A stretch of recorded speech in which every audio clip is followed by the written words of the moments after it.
यही प्रसिद्ध लौह का पुरुष प्रबल, यही प्रसिद्ध शक्ति की शीला अटल। हिला ऐसी सका कभी ना शत्रुदल, पटेल पर स्वदेश को गुमान है। आज उनके जन्म दिवस के अवसर पर हम जानेंगे उनके जीवन की संक्षिप्त जीवन यात्रा। यूँ तो सरदार पटेल एक ऐसे सागर सी गहरी सोच रखने वाले और आकाश सा व्यक्तित्व रखने वाले इंसान थे कि बस उनका नाम सुनते ही दिल कह उठता है कि पटेल पर देश को गुमान है। यूँ तो सरदार पटेल एक ऐसे सागर सी गहरी सोच रखने वाले और आकाश सा व्यक्तित्व रखने वाले इंसान थे कि बस उनका नाम सुनते ही दिल कह उठता है कि पटेल पर देश को गुमान है। तो फिर चलिए जानते हैं उनके जीवन की कुछ महत्वपूर्ण और रोचक बातें। वल्लभ भाई झावेर भाई पटेल, जो सरदार पटेल के नाम से भी लोकप्रिय थे, एक भारतीय राजनीतिज्ञ थे। उन्होंने भारत के पहले उप प्रधानमंत्री के रूप में कार्य किया। वे एक भारतीय अधिवक्ता और राजनेता थे जो भारतीय राष्ट्रीय कांग्रेस के एक वरिष्ठ नेता और भारतीय गणराज्य के संस्थापक पिता थे, जिन्होंने स्वतंत्रता के लिए देश के संघर्ष में अग्रणी भूमिका निभाई और एक एकीकृत स्वतंत्र राष्ट्र में अपने एकीकरण का मार्गदर्शन किया। भारत और अन्य जगहों पर उन्हें अक्सर हिंदी, उर्दू और फारसी में सरदार कहा जाता है, जिसका अर्थ है प्रमुख। उन्होंने भारत के राजनीतिक एकीकरण और 1947 के भारत पाकिस्तान युद्ध के दौरान गृह मंत्री के रूप में कार्य किया। अब उनकी निजी जीवन की अगर हम बात करें तो पटेल का जन्म नडियाद, गुजरात के एक लेवा पटेल जाति में हुआ था। वे झावेर भाई पटेल और लडाबा देवी के चौथी संतान थे। सोमा भाई, नरसी भाई और विट्ठल भाई उनके अग्रज थे। उनकी शिक्षा मुख्यतः स्वाध्याय से ही हुई। लंदन जाकर उन्होंने बैरिस्टर की पढ़ाई की और वापस आकर अहमदाबाद में वकालत करने लगे। महात्मा गांधी के विचारों से प्रेरित होकर उन्होंने भारत के स्वतंत्रता आंदोलन में भाग लिया। स्वतंत्रता आंदोलन में सरदार पटेल का सबसे पहला और बड़ा योगदान 1918 में खेड़ा संघर्ष में हुआ।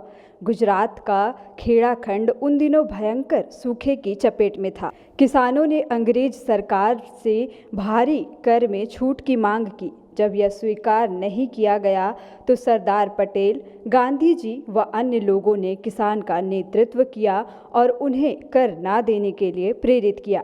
अंत में सरकार झुकी और उस वर्ष करों में राहत दी गई। यहीं से सरदार पटेल की पहली सफलता की शुरुआत हुई। गृह मंत्री के रूप में उनकी पहली प्राथमिकता देसी राज्य को भारत में मिलाना था। इसको उन्होंने बिना कोई खून बहाए संपादित कर दिखाया। केवल हैदराबाद स्टेट के ऑपरेशन पोलो के लिए उनको सेना भेजनी पड़ी। भारत के एकीकरण में उनका महान योगदान के लिए उन्हें भारत का लौह पुरुष के रूप में भी माना जाता है।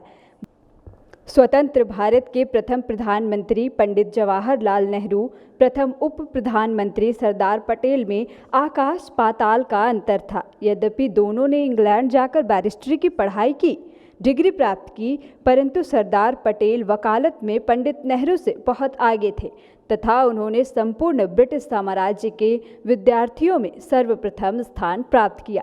नेहरू प्रायः सोचते रहते थे, सरदार पटेल उसे कर डालते थे। नेहरू प्रायः सोचते रहते थे और सरदार पटेल उसे कर डालते थे। नेहरू शास्त्रों के ज्ञाता थे, पटेल शास्त्रों के पुजारी थे। पटेल ने भी ऊंची शिक्षा पाई थी, परंतु उनमें किंचित भी अहंकार नहीं था।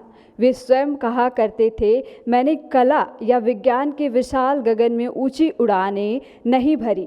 मेरा विकास कच्ची झोपड़ियों में, गरीब किसान के खेतों की भूमि और शहरों के गंदे मकानों में हुआ है। पंडित नेहरू को गांव की गंदगी तथा जीवन से चीड़ थे। इसी बीच निरंतर संघर्षपूर्ण जीवन जीने वाले सरदार पटेल को स्वतंत्र रूप से पुस्तक रचना का अवकाश तो नहीं मिला, परंतु उनके लिखे पन्नों, टिप्पणियों, उनके द्वारा दिए गए व्याख्यानों के बृहत साहित्य उपलब्ध हैं, जिनका संकलन विविध रूपाकारों में प्रकाशित होते रहा है। इनमें सर्वाधिक महत्वपूर्ण सरदार पटेल के वे पत्र हैं जो स्वतंत्रता संग्राम के संदर्भ में दस्तावेज का महत्व रखते हैं। 1945 से 1950 ईस्वी की समयावधि के इन पत्रों का सर्वप्रथम दुर्गादास के संपादन में नवजीवन प्रकाशन मंदिर में 10 खंडों में प्रकाशन हुआ था। इस बृहद संकलन में से चुने हुए पत्र व्यवहारों का वी शंकर के संपादन में 2 खंडों में भी प्रकाशन हुआ, जिनका हिंदी अनुवाद भी प्रकाशित किया गया। इन संकलनों में केवल सरदार पटेल के पत्र ना होकर उन संदर्भ भी उन्हें लिखे गए अन्य व्यक्तियों के महत्वपूर्ण पत्र भी संकलित हैं। विभिन्न विषयों पर केंद्रित उनके विविध रूपेण लिखित साहित्य को संकलित कर अन्य पुस्तकें भी तैयार की गई है।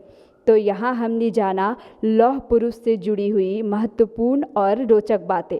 आज उनके जन्म दिवस के अवसर पर हम उन्हें याद करते हैं और आशा करते हैं कि उनके कीर्तिमान और उनके द्वारा किए गए सभी अच्छे कार्य सर्वोच्च पटल पर छाए रहें।